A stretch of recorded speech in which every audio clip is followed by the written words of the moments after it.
Yes. Hi, I'm Chet from Valve. Thank you for attending our panel, Is Early Access Right for You? So this is going to be a conversation among the five of us. Hopefully I'm going to do very little talking and I'll do a lot of talking. But let me give you just a little background on early access. So traditionally at Valve, to test our games, we would bring outside people in to play them. We would take notes, watch them play, iterate, do it again the next week. And we'd get maybe through 10 people a week. And that's how we would make our games better. But for Dota 2 and Counter-Strike Global Offensive, we decided to use Steam itself to let people play and give us feedback on those games. That was really the first early access.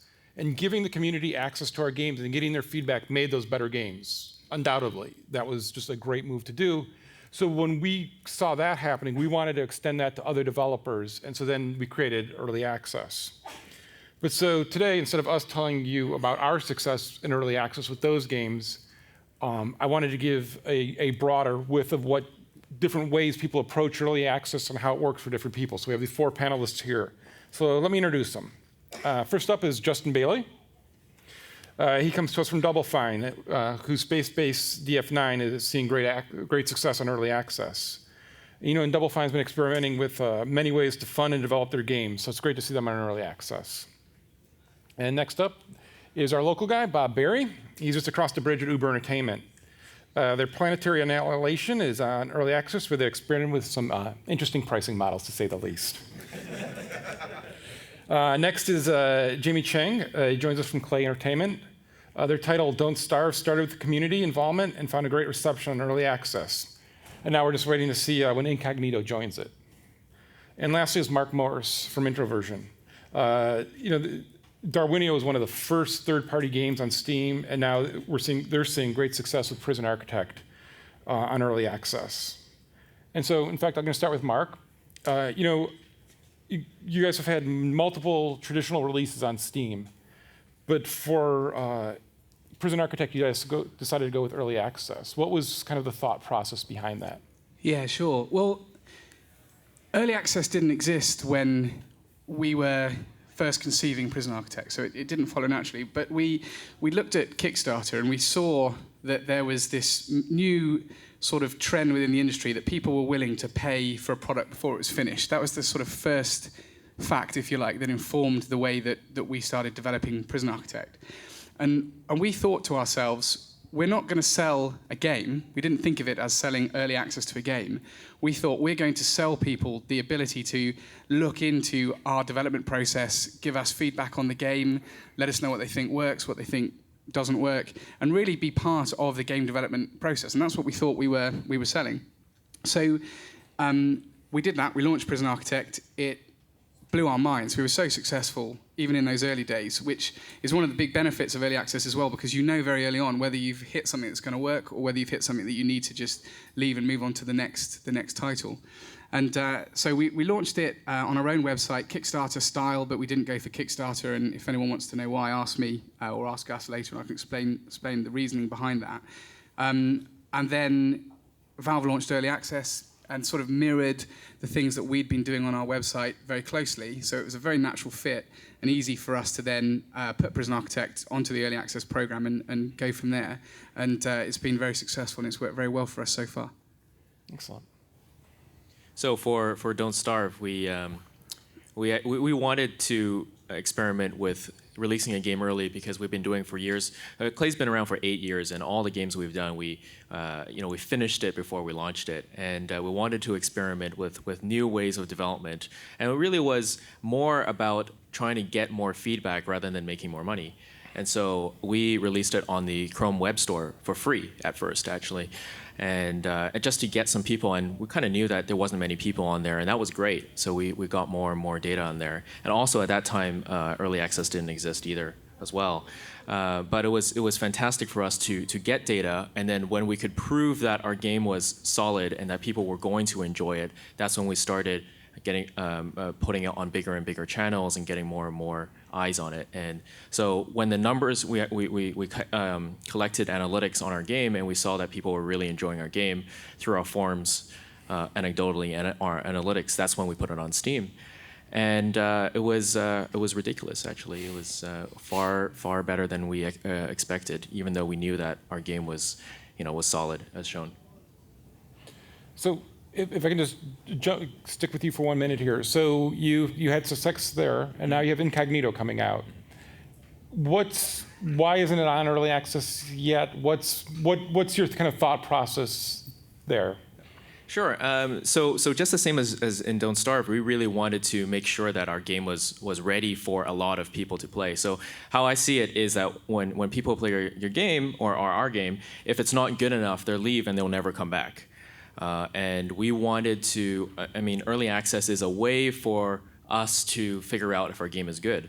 So we sell it on our own website first, and we don't even tell anybody about it. We don't really talk about it, so people find it organically. And so right now, Incognito, for example, is that. And in fact, for example, we're changing the name, I think today, of Incognito. And we can do that because it's not in people's minds already on Steam as an early access game, and we can experiment with it until it works before we say, okay, now all people can come in and enjoy the experience. Does anyone else have when is the right time to put on early access? When should you put it on? Is there too early? Yeah. I really think it's very difficult, right, to come and talk to you about early access because it's so new, it's difficult for all of us. But I think part of Prison Architect's success is that people played it, had a very good, enjoyable experience right from what we called Alpha 1 and told their friends about it and told journalists about it. We got that kind of marketing ball rolling. Now, Alpha 1, we had about sort of an hour's tailored gameplay in there plus a very, very poor sandbox. So you probably had a good kind of 3 or 4 hours gaming experience before you hit the end. And Prison Architect had been in development for about a year before we did that. Now, if our first launch onto early access had been a game experience that lasted 5 minutes or 30 minutes, it wouldn't have had enough for people to start talking about it and for it to start resonating. So I don't think from day one with your very first prototype you should launch it. You need to take the time for there to be a kind of meaty gaming experience to begin with to kind of seed your community and go from there. I don't know if any of you guys... And interestingly enough, for us, it was actually kind of organic how we figured out. So we track retention, so we see whether or not people are coming back day in, day out. And we saw, say, about 20-30% of people were still playing 2 months later. But also, we saw streamers were starting to talk about the game more and more, even though we never really advertised the game.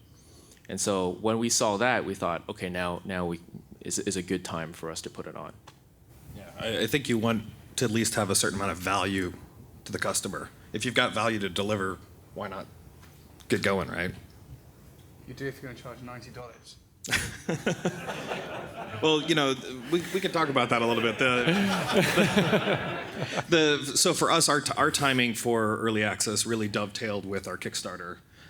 We had promised that we're going to deliver an alpha in a certain time frame, and for us, it made sense that alpha, it's effectively early access. We're selling it on our website even after the Kickstarter. So why not just go ahead and launch our early access at the same time?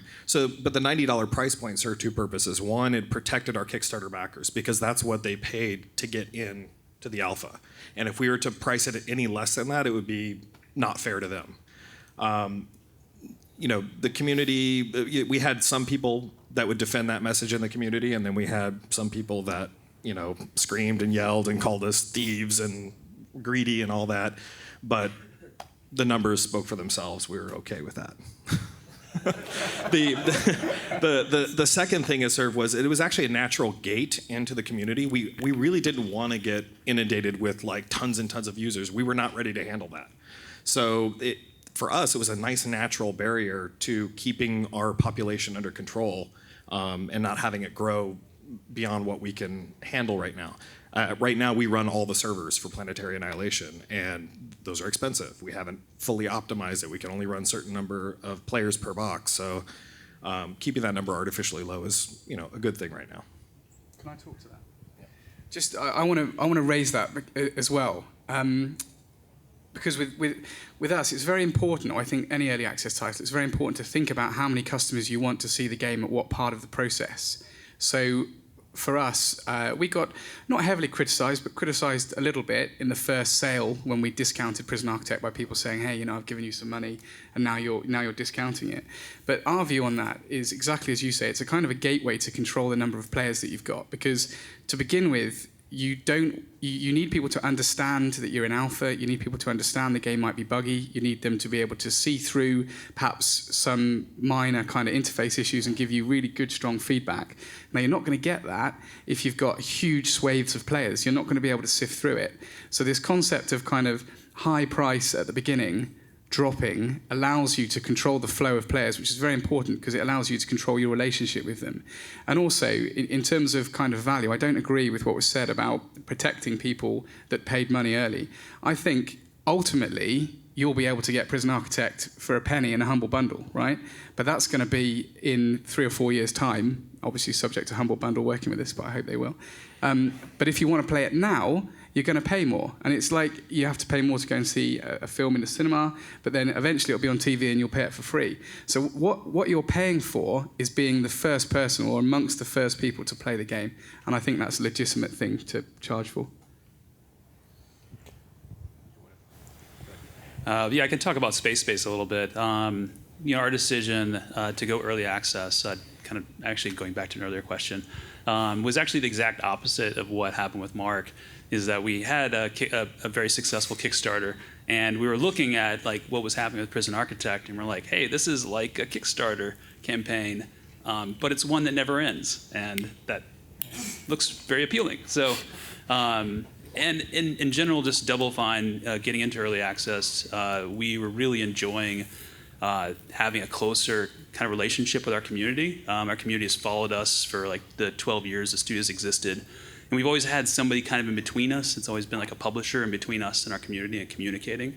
And so this experience with Kickstarter to go out and reach out to our community, gave us a taste of what that was like.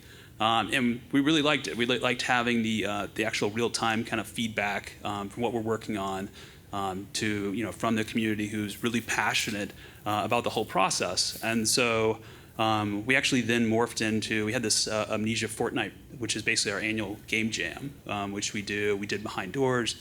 Last year we decided to do that, like actually stream the whole thing, have the public vote on which of the prototypes they liked that we would try to make into games. And at the end, we gave anybody who voted the prototypes to play. And so last year that was Space that came out of that. And then we found funding through the Indie Fund. And early access just really fit because the type of game it was, but also we wanted to get our community involved early so they could be, give us feedback and inform us on some of our design decisions. So for Don't Starve, we sold it at 20% off and gave it 2 for 1. So we did the absolute opposite of charging more. We charged like less than half, I guess you could say. And our perspective on it was that, I understand your guys' perspective, and I think I in some ways agree with it, but also in my mind, thank you for playing my shitty unfinished game that's really kind of broken, And when I think back on it, would Don't Starve have been more successful if we charged a higher price in revenue, maybe not units or whatever? I personally don't believe so. I believe that Don't Starve was a success because people were playing it, they were happy about their price, they were talking about the game a lot, they said it's cheap, you should try it, and then there was this huge wave of people who are playing our game and continually talking about it. And so there is a different way of looking at it, and from my perspective, I have, I also saw people saying, yeah, but it was 2 for 1, it's buggy, but it's 2 for 1. So that sort of thing also happens. It's kind of complicated. That's kind of how I feel. Well, so because this has come up now a couple times with the bugginess and the state of the game. I mean, how do you set expectations? I think we just recently found out that Dean Hall from DayZ fame is really bad at writing warnings because that didn't really work. Sold 1 million copies when he told you it was a crappy game you shouldn't play. So how do you set expectations so people understand that there's going to be bugs, there's going to be problems? All I know is that on the Planetary Annihilation box, I'm going to put "Do not buy this game." It doesn't work. It's not buggy because then we'll sell 1 million units apparently. Right. Yeah. I mean, for us, when it was buggy, we didn't sell it on Steam. that was kind of what we did, right? And then when it was on Steam, it was a solid thing that always just improved, and it was, we're really careful about certain things like their save games. We're really, really careful about that. So when it would crash nicely, and they could still recover their game, that sort of thing, right? And I think that, Prison Architect has that same kind of thing where they're kind of careful about that experience. Yeah, and in one way, you got to look at early access can mean different things for different developers. In some ways, it's simply a pre-order because you can, or you're testing a market out to see if the prototype you put together makes sense. Is there a market for this? You might be needing game analytics feedback. It's like, I need to get this into the hands of lots of users so I can iterate on the game. It's a different. It supports lots of different strategies. I think one of the most important ones, though, is it's a new source of funding, essentially, for small developers. You put together a prototype with a small team, stick it up on early access, and you might sell enough in terms of, you can call them pre-orders, to fund the rest of the game, right? And that's a pretty powerful thing. And in my opinion, the more avenues that independent developers have for funding their projects, the better. Yeah, on the funding side for us, it's no secret we've been experimenting with a lot of different models, and we're actually trying to figure out the last AAA budget game we did was Brutal Legend. Since then, we broke into 4 teams and did smaller indie games, and we're still looking. How do we push the production values in fun games more? So. We have Kickstarter. We've had some investment through Indie Fund. We've had actually some private project-based investors. And we're looking at potentially a hybrid that utilizing these different funding models now so we can get those bigger budget games. Not AAA, I think. Actually, Tim's coining a new term, which I'll just test out here because that's kind of what we're doing. He's going with triple I, is what we're trying to say for our games going forward. So. Yeah, no, maybe That not. went down like a lead balloon, didn't it? Coming back to communicating, I think I think you have to be very honest with what your objectives are going on to early access. And when we made our first Prison Architect video, like Dean, we were telling everybody, this is buggy, this isn't a complete experience, this isn't finished in any stretch of the imagination. I think a lot of people don't know that, don't care, and kind of buy into it anyway. But we're very careful when we put an alpha out there to make sure that we're not fundamentally breaking the game. So even though we're in development, I don't see it as it's not completely raw stuff. There are feature sets within Prison Architect which are not ready for the next alpha launch, so we don't put them in there. We control it quite carefully, and on the few occasions where we have totally broken the game, we fixed it within a couple of days rather than our normal schedule, which is once a month we push out a new update, because it's very important for us that even though it is early access, it's still a good and strong and meaningful experience. And I think that's probably part of it. I think if someone comes along and thinks, I really don't have a clue what I'm doing with this game and I'm just going to throw it out into early access, I think it wouldn't get any traction and it would fail and die away, I think. Well, and some of your bugs actually helped you, right? Yeah. I mean, some of the bugs, before all this, we just started tweeting the bugs, because the way we're developing Prison Architect is it's an old sort of style system simulation game. So we create a new simulation for something, I don't know, moving laundry around the prison, and we add that in, and we don't actually know how it's going to interact with other aspects. And so you get humorous bugs. We had bugs with prisoners dying on toilets and never being removed, and all sorts of little things like this that actually make us laugh. And if they make us laugh, they're going to make the players laugh. So sometimes we'll leave them in, we'll tweet about them, but that's worked really well for us with Prison Architect. In terms of messaging for us, we have full-time community people to manage those expectations, and I also, in regards to bug fixes, I don't think we've ever pushed out an update and not done a hot fix the next day. And so that happens to us all the time. Yeah, our messaging, like in Planetary Annihilation, when you boot it up, the very first thing you get is a video that pops up right on the dashboard that says, it's a talking head saying, this game is not done. And trying to be very, very clear about it doesn't help. Well, it doesn't help. People really, if it's in their hands, as far as they're concerned, it's not going to get much better. It's. Well, I mean, you're always going to have some outliers that will. But in general, do you think you get a little bit of a break and almost, if it's not done, hey, that that means that every bug that's in the game could possibly be fixed? It really depends on your community. Like if you will have some champions in your community, like strong advocates who understand the messaging that can actually, deliver it internally. And then you're going to have the naysayers. You're going to have the people that are just doom and gloom on the forums. And in my opinion, it's kind of important to curate that message in your forums, because it doesn't take but a few bad apples can really kind of spoil the perception. I will say that in our forums was actually really, really clean, and people were very, very positive, and we worked for that from the start. Maybe it's our pricing model, I don't know, right? We were very, very generous, of course, and also we pushed out bi-weekly updates, so it was actually really, really tight. That's and so they saw improvements very, very quickly, right? And possibly that's also what you're doing. I actually don't know. We saw people being quite positive. It was actually not about the bugs that people were complaining about. It was about fundamental systems. And this game, the number one comment we got, besides we want multiplayer, is the game is too easy. That's the number one comment that we got, right? And this is why, and they had an analysis on it, which was awesome. That was what we wanted. So. Okay, well, so, my PowerShell also may be is you have a competitive game, a single-player game. Is every game good for early access?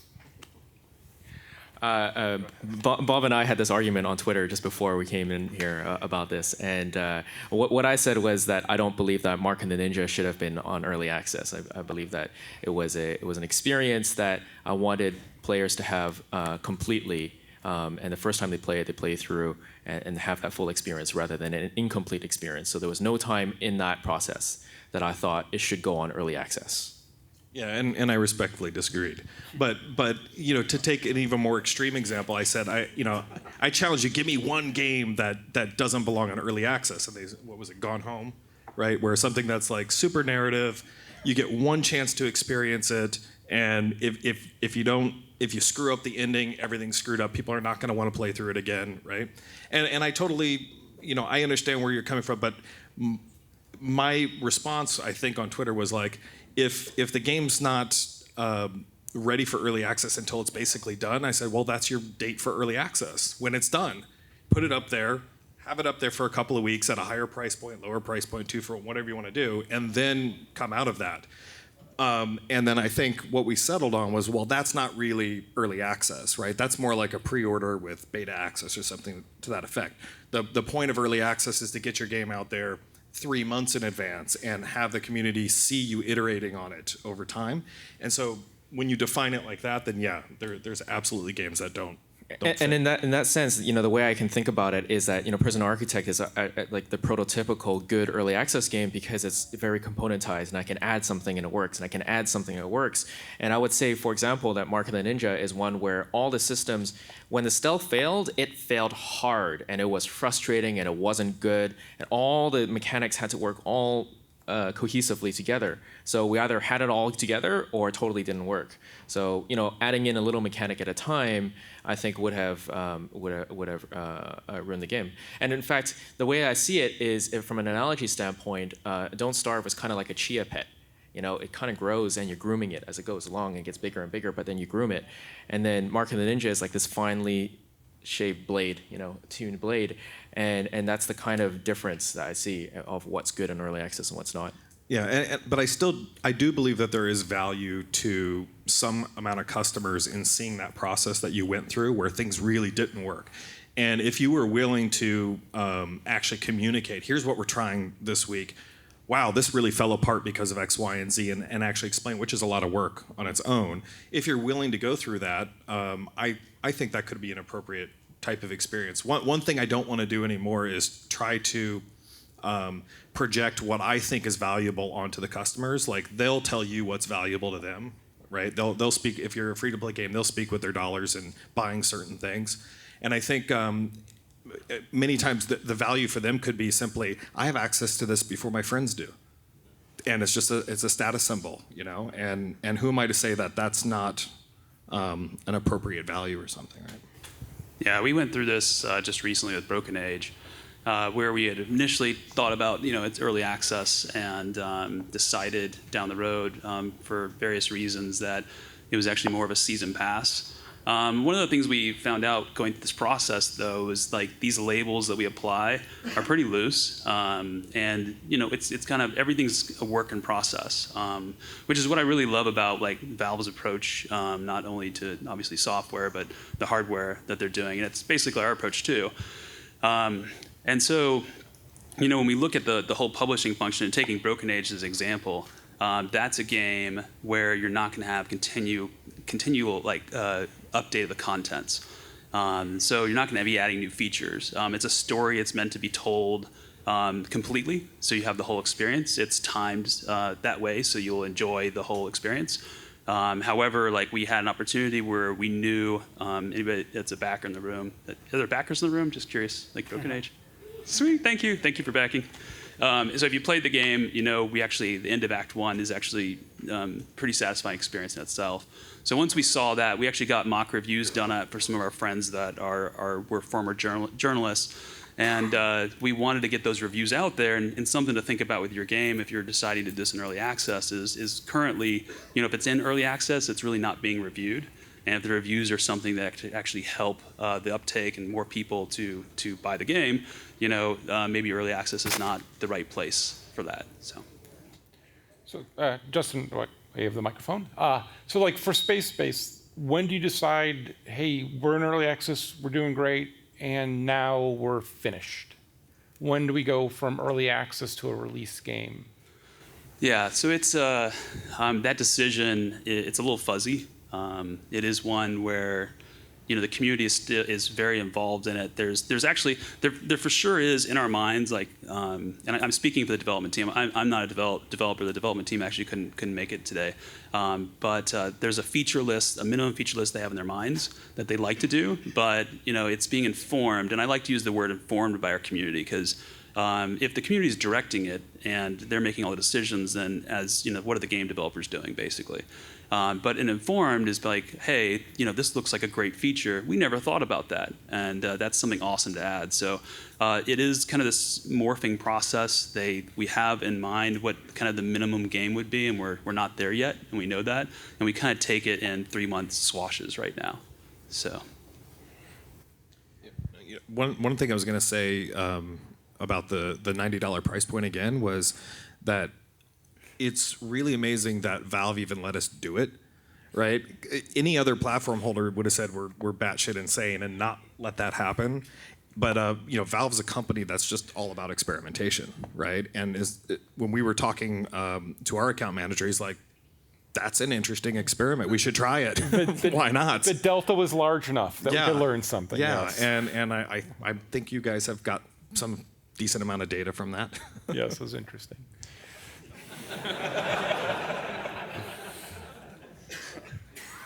Don't Starve was the first game out of early access, correct? I believe so. I believe it was. And so we joke that we were the first to stop making early access money.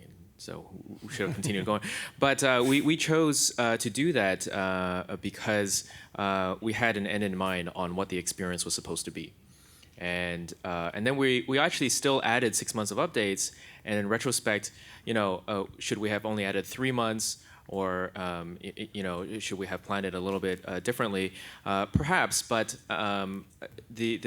for our team, the important thing was that it was toward our vision. It was as we wanted Don't Starve to be, and I think Justin had it exactly right, which is that we used our community to inform our decisions and to prove our theories. This is how we believe that people are going to be experiencing our game. Is that true? Is that what they're feeling about it? And then ultimately, our team wants to work on more games and wants to be creative in new ways. And so when we felt like, from a design perspective, we had explored it to a very high degree, that was a time where we felt, okay, now's the time to try something else.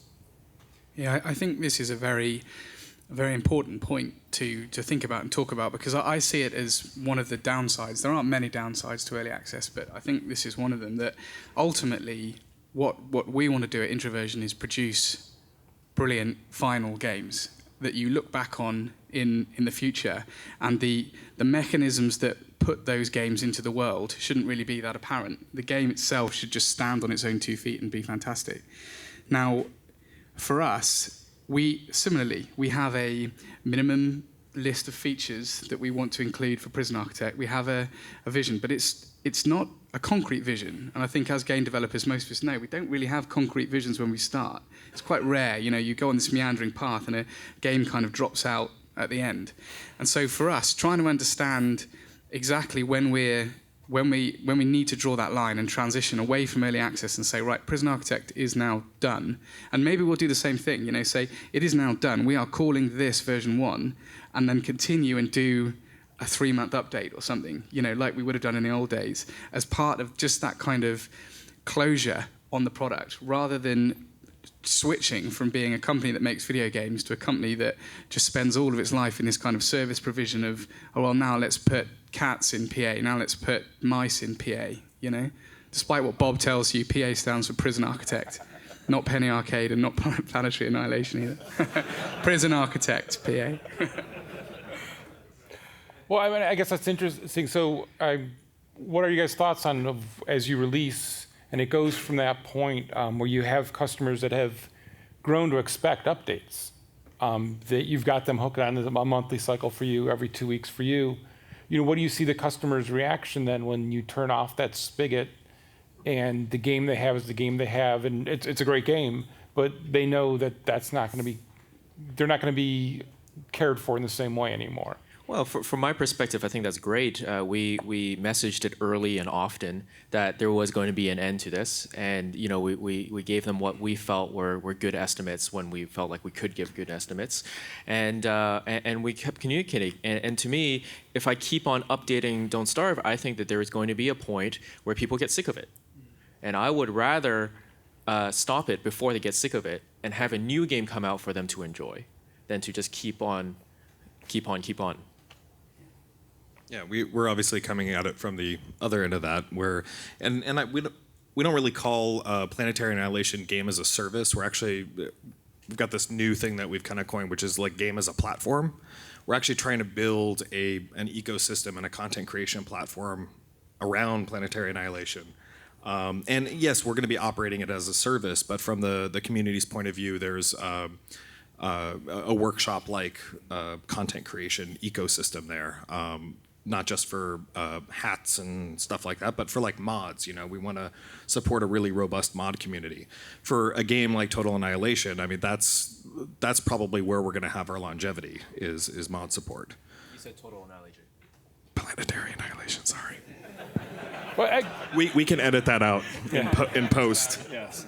Well, so actually, Jimmy, that was kind of my question for me. For me, it was like, have you thought of, while you think you're done, and that you've made your kind of statement with your game, of opening it up to the community and allowing the community to keep modding the game, and those people who are into that are able to extend the life and really kind of keep the game going into maybe a place that you wouldn't want to go or would want to go, but you're not bound to that? Yeah, so we do have a modding system in Don't Starve, and I had a hand in writing it, which was my first programming in a long time. So sorry for the people who are using it, I guess. They fixed it actually later on. So, but what we used that for was, one, for a long-term. Sure, they can change it the way they want, and that's great. That's really awesome, and it was a good experiment. And also, there were valid discussions on, for example, this game is too brutal for me, and I would like to be able to revive in this game. And if people who haven't played Don't Starve, once you die, you die. And so we allowed the modding so that people could change the game experience the way they wanted without us adding a billion little options in our game, right? And so that we could feel great in executing our vision and still allowing people to just modify it just slightly the way that they want. Is anyone else planning on supporting that way? Because I would like to put cats in the prison, because that helps the prisoners. You're not in the alpha, are you? You would have known that our modding system launched in the last alpha. I played it earlier. I haven't played it recently. Yeah, we've got a modding system in, and we'll continue to develop that. We've done that with all our games, and there's nothing new. I don't think that's particularly anything new about early access. It's just extending the life when we're done with it. But yeah, it's definitely in there and will continue. Yeah, Cool. you can put cats in. Awesome. Well, so I think that's kind of ties up. We've gone from the very start. When do you start using it? How you're doing updates to release and then a post-release. And so this is 4 examples of early access. But every game's different. Every game, how you approach early access, what you do, when you do it, is going to be unique to that game. And so what we want to do is open up the floor now to questions. And so if you have questions that these 4 perspectives can help, either shed on your own game or their own games, just ask a question. Good. You can choose. I'm not choosing. Yeah, sure. Well, I'm currently working on a game which has a lot of narrative content, but the gameplay itself is distinct, such the way as probably Planetary Annihilation probably have a narrative that overarches it. I don't know if I haven't seen the game. Okay, anyway, Robots blowing each other up. good for that. So I've got part of that, which is like robots blowing each other up, right? But then I have a narrative on top of that. Would it be possible to do you think it would be a good strategy to go to early access and show them the core game, say like with levels that may not actually be in the final game, but like levels that are actually fun to play and do that in order to get that kind of feedback, and then say, okay, when I launch, I'm going to show you the narrative, which is really cool. I think that makes a ton of sense. Yeah, I mean, if any data that's going to help you make that core game experience more fun, and provided you're actually collecting the data, analyzing it, and taking action on it, it's worth its weight in gold. I mean, yeah. And will Valve allow that kind of game to get on early access? I don't see why not. Yeah. Yeah, trust me, we ship Planetary Annihilation very early. Yeah, I think if you go on early access now, you're going to see a lot of variety of. I mean, I think there's probably a couple people who actually think they want to test their finished product, and get feedback on it and adjust it from there. And it's a really good place for that, where you can get a lot of feedback. It's always, we joke, we get the most testing of our game the day we release it, because all of a sudden we go from how many ever people we can ever get to play it to the day it's out there is just scales so greatly. First of all, thanks, guys. This is incredibly useful. It kind of comes back to sort of putting a bit more of a detail on one of the questions earlier. If you were to think about your game when you would put it on early access versus, there's obviously a lot of talk about when actually a game's finished, but when it's finished, so 100%. Could you put a number roughly on that and say, well, it's 10% or it's 30% or it's 50%? I know it's all very vague, but that's kind of just trying to put something on it which would help, I think, a bit. Thanks. I couldn't put a number because, in part, the scope of the game is going to be determined by your early access success. So you might have a plan for a game and suddenly that scope might double because you know that you've got the revenue and the support to do it. I think what you need to be thinking about is the player's experience and your plan with Alpha and how often you're going to be putting updates out there and what those updates are going to be. So it could be the case that there's quite a reasonable amount of boring systems work that you need to put into place before you go into alpha or release on early access so that you can start updating systems and testing things. Because if there's as I was saying before, if there's no gameplay experience, I don't think it's going to get any traction. They have to be able to play for a reasonable amount of time.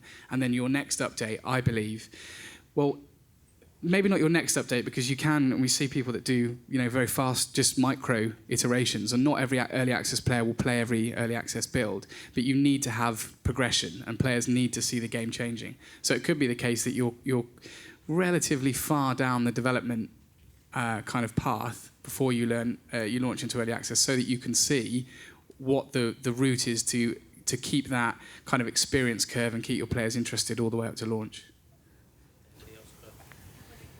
No, but I love Strikes Through Zero. Great game, so awesome job. I'm just curious to hear your thoughts on early access regarding console versus PC. And the relevance of this question is that Steambox is on the horizon, and this is definitely kind of a changing climate. So just curious to hear your thoughts. I might take that real quick, because Double Fine, we're basically PC, Mac, Linux. We're trying to come out with all of our games on that platform, and so obviously with Linux, That's something we're just dedicated going forward is having a Linux version that'll play natively. So, and then to some extent, we're actually looking at the consoles incrementally. So, which is the same way we actually look at mobile, but primarily our games are being built and developed on PC. So, I think with traditional consoles, like I think those kind of gamers are going to be less likely to deal with that kind of like brokenness in games and you know, a lot of these people are coming from the old disc-based thing where you get like basically one shot to get it right when you print that disc and you ship it. And so usually the games have gone through crazy TCR processes and they're pretty locked down. It's going to be interesting to see now that the consoles are more connected, you've got more live services, and you can hopefully, presumably ship updates, you know, more iteratively. We'll probably see more bugs and broken stuff and having to ship updates. My gut says console gamers are less accepting of a lot of these things than the hardcore PC gamers. If the consoles allowed me to do the updates constantly, then I would be happy to do so in a cost-effective manner. That is to say, if I'm not going through CERT every single time, you know, that sort of thing, then I'd be happy to do so. I personally think that if we set the expectations correct, the answer is maybe it will work. But you know, I don't think it's not. It won't work. You know, that's kind of where I'm going with it. Yeah, and one thing that definitely doesn't work is having a certain type of game where players do expect updates and then not being able to deliver them, which is what we experienced with Monday Night Combat on 360. Hi, I just wanted to say that I own all of you guys' respective early access games. Thank you. Yeah, well, no problem. But by that, mainly because I'd followed you before and I'd played your previous games. I own a lot of those too, and so I knew who you were. And so when something came out on early access, I knew I could, I guess expect a certain level of fun out of the game, before I plopped down the money. What I mean to say is that you guys are all fairly or reasonably or very successful, and you have followings.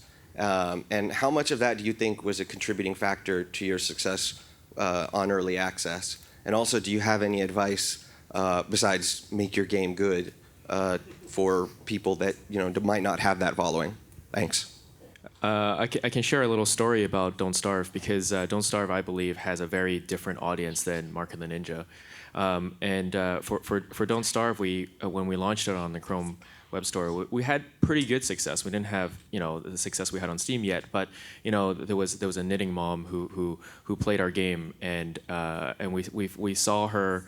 How we found out about her is she has this blog every week that she does on knitting, and that week she didn't have a blog because she played Don't Starve too much. And instead, she spent the whole time on her blog talking about this game that you play in your browser that you die a lot, and and it was fantastic. So for me, it was really validating that it wasn't our name that sold it.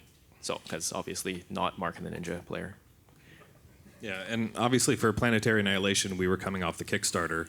And the Kickstarter served a similar purpose that you could use early access for, which was to validate the market, to make sure that there is an audience for the thing that you're building.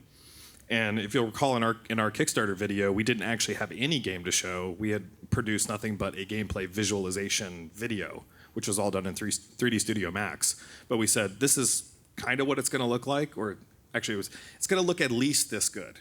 I think we can make it look better, but it's going to look at least this good.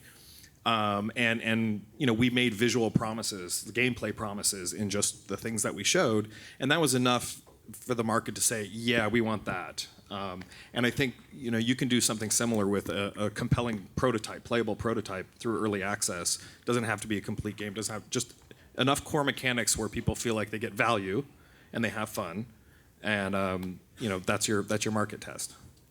Sorry, I'd just like to add to that quickly, is that Don't Starve was a completely different game when we pitched it to ourselves. And so if we kickstarted it, it would not have been a success because it completely changed. So, for our experience, we needed that time to really iterate on the gameplay and all that. So it's interesting how the different processes go.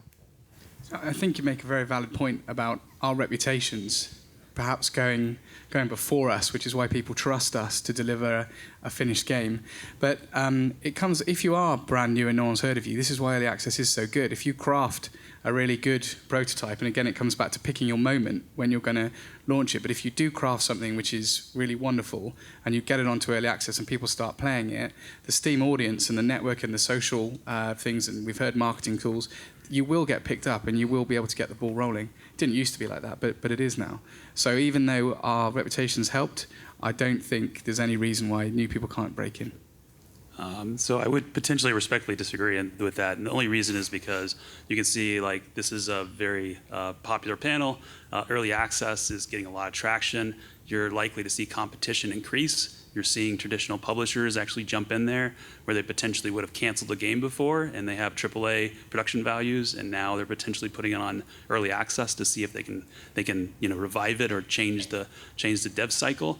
And I think it's an amazing question. I think it's a great one. It's one we're mulling over at Double Fine, which is how do you enable indies to thrive? It's one also that I don't know how many people are actually in the marketing meeting, but there was a lot of advice given in there that I thought was really good, which is basically getting to know other indies, going to trade events, and networking basically the hell out of it. And potentially, partnering up with someone who's already done it before, either informally or informally, and then they can give you advice and potentially on the steps that you can take before you would actually go to early access. But I'm not sure it would be the first step. I think there's a couple steps before that. It's the same way you would get on Steam traditionally. It depends on the process. I can talk to you afterwards on it. I'd have to actually have you talk with Eldon Krall, who's supposed to be here, but he's not. He is around, and we can ask him. I'll go through the process. I don't want to talk off. We have time for one more question. Yeah, I was curious, especially for Prison Architect and Don't Starve. You guys kind of talked about keeping your users kind of in control early, and then when you guys introduced it on early access, you guys probably saw a real increase in sales and your user base. Was that a problem, or like any advice you'd give? Because it seems like it'd probably be a pretty significant growth. And did you see that as a reliability? He's over there. Yeah. Over here. It wasn't a problem for us. We'd had experience in the past of relatively large forums, lots of people. We had infrastructures in place to be able to cope with the amount of feedback that we were getting. We did have some issues with some systems failing, but that's more of a technical thing. In terms of the amount of feedback that came back, it comes back to the fact that the Prison Architect Alpha that launched on Steam had a reasonable amount of testing because we'd sold some from our website before. So the experience that people were getting was quite robust at the beginning, and I think that was very important, because if it hadn't been robust and we'd suddenly had that spotlight on us, there would have been loads of people complaining and shouting, but it wasn't. And this I think is probably, if I was going to give you one kind of takeaway, it would be to ensure that you test the hell out of the first version that you put on early access. It isn't QA for free. For us, it was actually almost exactly the same. We had been testing it ourselves for a long time. What did happen was we were collecting data to try to give us a bit more information, and all our analytics fell over. It just all barfed. And we never got that data back because it was totally barfed. And we had to rebuild it from scratch. So that was the number one bad thing. Okay. Well, thank you, first of all, for you guys for showing up and helping. Justin, you gave me the perfect transition, and I dropped the ball to the end, but Justin's correct. These guys have 4 examples of people on early access. There's a bunch of people on early access now. You can contact those devs if you have questions. You can talk with them. We're not all competitors. We're all making games. Everyone wants to play your game. If you have a game out there and you want to have it in early access or it's on early access, let me know about it. I didn't even know Gary had made Rust when I started playing Rust, only to find that out. Right? Just had a ton of fun doing that. So engage with the other devs around here these next couple days. Talk with them. Everybody's trying to help each other. And remember, what's happening right now today is going to change, and it's going to keep adapting, and so you have to keep trying to learn more about what's going on. Just don't take what someone did here and try to replicate it. Learn what they did, learn from it, and then apply it to your own.